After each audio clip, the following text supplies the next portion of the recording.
Hey, what's going on guys? Today I'm going to be doing my out-of-box review for the 1/100 scale Gundam Gusion Rebake.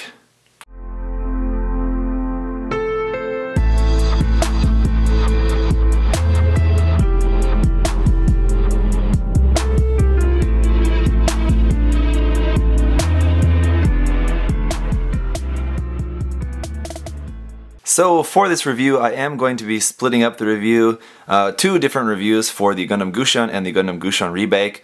So this review is only going to focus on the Gusion Rebake. They're basically, although they come packaged together, they're two very different kits when they're all put together. So I figure it's better to just separate the reviews totally. So the Gusion Rebake is first because that's what you actually build first in the manual. So if you just start from the beginning of the manual, this is what you're going to be building first.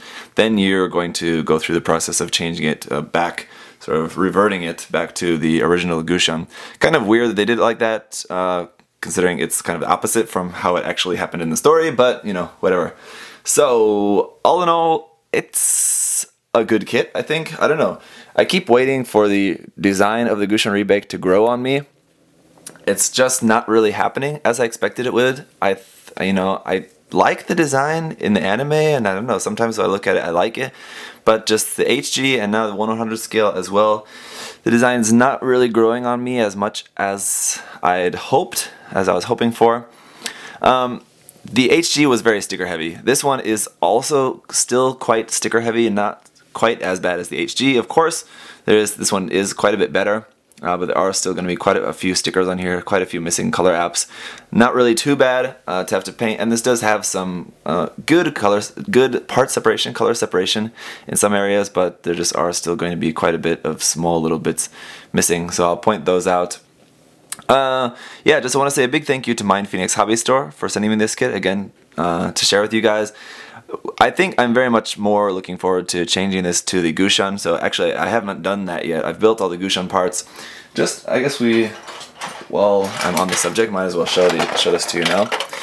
Here is all of the parts for the Gusion. So this is all the extra plastic that you're gonna have with pretty much nothing to do with. As you can see, you can pretty much build like the whole upper half of the Gusion, but you're missing parts for inside the arm and the middle part to connect the upper and lower body. You don't have that, and you don't have some parts for the leg. I have like the whole lower leg here and foot. So you can almost build both, but not quite. So yeah, that's gonna be probably my #1 biggest complaint about this kit is all the wasted plastic with it, depending on whichever form you choose to build. Whichever one you build, you're going to have a lot of stuff left over that you can't really do a whole lot with. So that is going to be probably my #1 biggest complaint about this kit, despite, about the stickers or seam lines or anything else that I would normally sort of point out as negatives of a kit. This one, the biggest negative of this kit is just going to be the value. It's not a cheap kit. It's like going to cost around $50 for the kit. That's like a slightly higher price for a master grade kit. And we're basically just getting one 1/100 scale kit because you can only make one. So I don't know, you can get creative with all the extra parts, use them for kit bashing or whatever, but I don't know, it's just kind of silly. I really don't quite understand why they did that. So this kit, just though by itself, the Gusion Rebake here has quite a lot of stuff to talk about, so let's just go ahead and get into it. And I'm going to point out some of bits of the articulation and some about the stickers here. Starting off with the head, of course. So here on the head we have a kind of metallic black sticker there on the side of the head.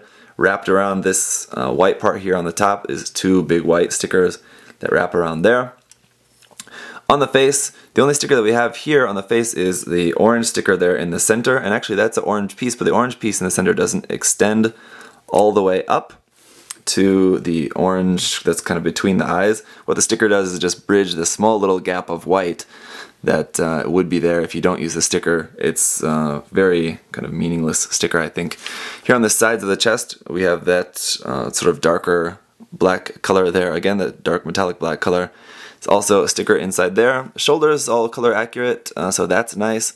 Then here on the crotch, white sticker there. On the knees, white stickers there. On the feet, between the white part and this tan part, part of the tan part there is covered up with a black sticker there on the feet. And then going around, I don't want to forget anything, there is quite a bit. Here on the back, this is a tan sticker here covering the center part of this thruster. Just while we're here, this does move a little bit, you can see, just a little bit, but not really going to be all that much. Here on the backpack, we do have this color app is molded in here, so that's nice, the orange and the black in there, everything's molded correctly. Here on the top of the backpack, this thruster here is going to move a little bit, you can point that up or down, the other ones don't move at all. These whole bits on here are kind of odd the way they're connected, so you're going to be able to move it only back about that far and then kind of out to the side. It's a little bit tight, but you can move that around. You can move it up like that. So they don't really move very smoothly, as you can tell, but that's probably for the best. They stay on there pretty secure. To get the secondary arms out of there, it's just like the HG, just open that up, pull down the arm, but unlike the HG, you can see the hand is actually like bent up like that. That is made so that it can do that. And then we just have our arm here. So on the HG, you had to like pull this arm down, and this one you don't have to do that. They just did it differently, where you just bend the hand up. So that's how you get the Gray's arm out of there. Of course, you are going to have a seam, but it's hidden as a panel line there, so that's pretty good. No seam that you need to remove unless you really want to get rid of that panel line. But that's the extra arms there on the back. Again, we just fold up the hand, fold this up and into there like so, and there we go, nice and hidden inside there. In the head, it's going to be going up only about that much, not too much, especially with this face that's very hidden by this huge camera on top. Wish it would go up a little bit more. The V-fin does move because you can move it when you want to close up the face. You need to sort of move it a little bit for the secondary sort of head option. I'll talk about that more in a moment, but yeah, I wish that there was a fixed position, because I kind of don't really know it's supposed to be here or exactly how far is that supposed to be out. It kind of doesn't really matter, right? But you'd think that there would be like they would make this molded in a certain way that would stop this at a certain point. But as it is, you can go all the way that far forward like that. So it could be something interesting if you really wanted to do something like that. As for in the torso, you have the same kind of motion as usual with this very thin waist. We're going to have this nice movement there, and you can see the pistons in there are going to be working a little bit, so that's pretty cool. Side to side, going to have a little bit there as well. You can see it's rocking at the waist section there, so you can, the side skirts are moving with that as well. The side skirts are just going to be moving up and down. And I believe these can rotate, or no, can't rotate, they can just move up and down. The front skirts just move independently of each other. The back skirt obviously is this huge thing that's going to be fixed on there. The shoulder armor is going to move up and out of the way, so you can bring the arm all the way up there and then just rotate. And bending at the elbow is going to give you more than 90 degrees, but that is going to be the limit of that, and the hand's just on ball joints. On the back of the arm, we have two connection points here, here, and here, back of the backpack there. The legs are going to be very normal here, just rotating at the top. The swivel there inside is going to swing back and forth for these legs like so. And then the knee is going to give you a nice bend. Let's see, how far is that going to go? Pretty far, almost 180 degrees there at the knee, so that's really nice. We have this just really huge knee part here. As I said before in the unboxing, I like how the 1/100 scale Gundam's legs are a little bit beefed up from the HG version, a lot more detail in here as well, so it looks really nice. And the ankles are going to be moving, again, same as usual, they're going to rock side to side like so. This top part here, the white part, as you saw just a few moments ago, does move up and down like that.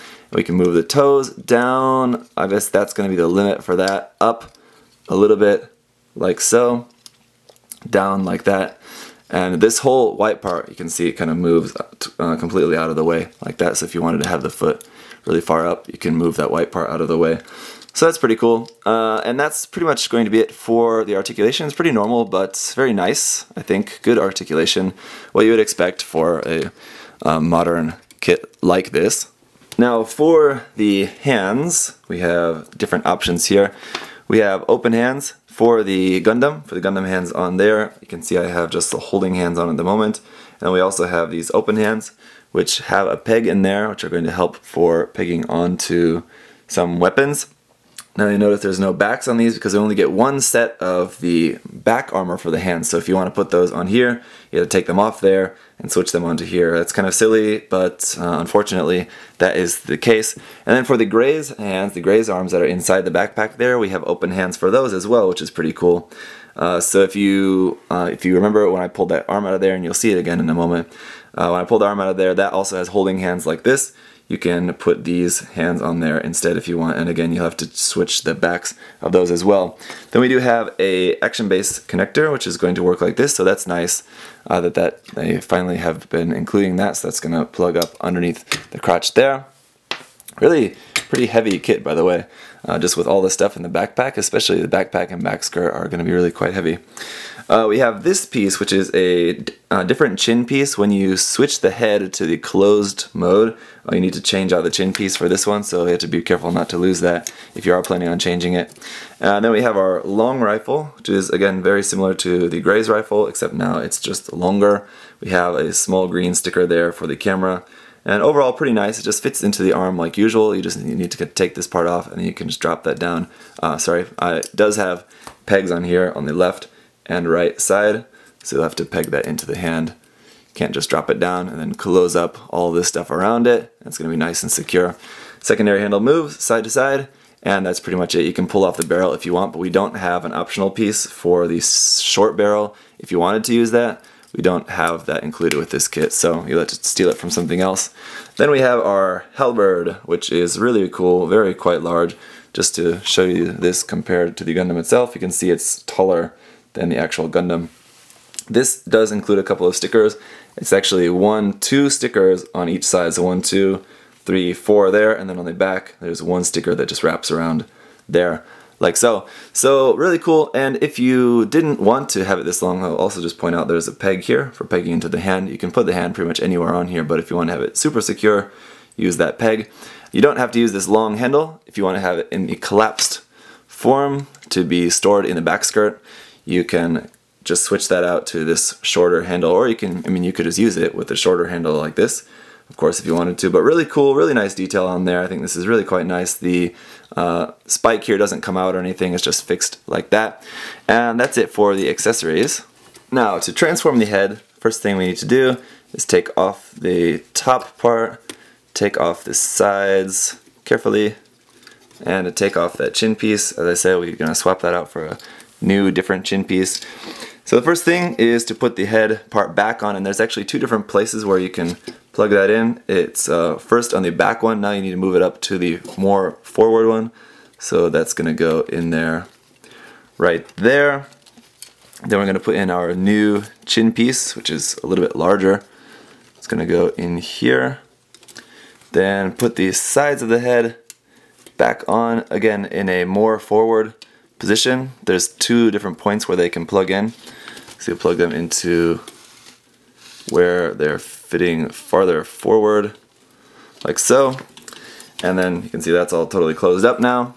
Again, that green part there in the camera, that's a green piece. So if you remember from the unboxing, that's not a sticker, just to point that out to you guys. And then the V-fin is just kind of folded, should be straight back like that. Again, there's nothing really stopping it from just being like totally closed like that, I guess, but it should be a little bit more straight, something like so. Anyway, so there's our closed head. And for comparison's sake, here it is compared with the HG. You can see the 1/100 scale is going to be looking quite a bit better with a lot more of the correct color apps there, especially a lot of the black. You can see the HG is missing black here on the back skirt, the backpack, on the shoulders there as well. And so just going to be a lot more painting required for the HG, which shouldn't come as too much of a surprise. Now, up on action base, it is going to be looking a lot better, I think. I really wish that they would have included some sort of action base with the Gundam Barbatos. It's very unfortunate that they did not. And I do have to say that I forgot to point this out before, but if you didn't notice, the feet on this kit are very, very large. I mean, I mentioned about the legs being beefed up a little bit, but the feet are extremely, extremely large. So other thing that I noticed is that the rifle, the hand, unfortunately, is not really able to hold up. The wrist is going to be a little bit floppy. The length of that rifle is going to add just a little bit too much weight that the ball joint in the wrist is just not really going to be able to hold the weight. It is going to droop down. It's holding it okay at the moment, but just as I was posing it up, it was like a balancing act to get it to hold that rifle straight. Otherwise that wrist just really wanted to droop down there. Alright, now just as a demonstration, I've gone all out here and given it 4 weapons. We have its 2 weapons, the long rifle and the halberd on one side, and then I gave it the weapons of the 1/100 scale Barbatos, the long cannon, and the sword there on the right side. So you can do something like this, of course, if you want, but it is definitely going to have some weight issues, as I said. I've had, just getting it into this pose was a little bit of work. Just one issue that I had, of course, the halberd is quite heavy, so I think that's going to be a little bit of a problem for this kit, as that's kind of one of its main weapons. I'm going to change up the pose again one more time and maybe try possibly two-handed. Holding the halberd with 2 hands will definitely not be an issue at all, I'm sure. Holding it with 1 hand, you're going to have sagging at the wrist again. Holding the backpack, the one side there that's holding the rifle, this whole part of the backpack came out here where it's plugged into the center part, so the weight of all that kind of pulled that out. It's holding on there fine for now, but just in general, this is just a heavy kit, just the big stuff on the backpack, big weapons and all of this, so it is going to have some weight issues. Nothing that can't be fixed with some paint and glue, paint and or glue, I suppose, but just one thing to keep in mind for that. So while I did mention the ability to use the shorter handle on the halberd, and then you can just clip that into the back skirt or the back of the shield, however you're holding it, you do have that ability. You're also able to break down the rifle and attach all the parts of the rifle onto the back skirt. You can see some parts kind of poking out around the sides there. It looks kind of odd, but it's kind of cool at least that they did that. It's kind of interesting just because we really don't have something like that very often, where like the weapons are sort of broken down into parts and then stored like that. It's kind of cool, kind of interesting. It kind of takes me back to like the ground Gundam, where it has the kind of the long, I believe it's like 180mm cannon that can be broken down into parts and then stored like in the backpack. It's sort of similar like back to that, which is kind of cool. But otherwise, it's going to be pretty much about it that I can say for this kit. To be perfectly honest with you guys, this is probably the last time that this kit is going to be in this form. I am now going to switch it to the Gusion, and it's probably going to stay like that forever. So I will admit I have come around to this a little bit. I think the kit is really cool with some of the weapon options that you can do. Using the arms on the backpack is a cool gimmick, I think. It's just unfortunate that the weight issues are going to cause you a little bit of trouble for some of the more heavier weapons. But again, that's an easy problem to fix. It is not really the worst thing in the world. Just something that I'll point out to you guys.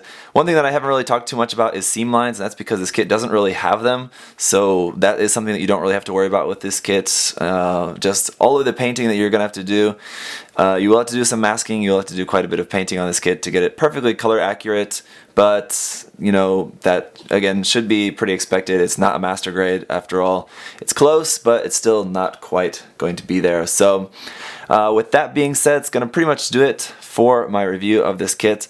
Again, my biggest complaint is just the fact that you can't build both the Gusion and the Gusion Rebake at the same time. But is the Gusion Rebake here by itself a good kit? Yes, definitely. Is it worth 5,000 yen? Is it worth the $50 price tag? I'm not sure. I don't really think it is, to be perfectly honest, but again, that's totally up to you. If you really love the design, then I would say, yeah, it's a good quality kit. Go ahead and go for it then if you're really in love with the design. So, thank you guys so much for watching. Up next, we're going to be taking a look at the 1/100 scale Gusion, so stick around for that if you're interested. Thanks for watching, guys. I'll see you next time. Bye-bye.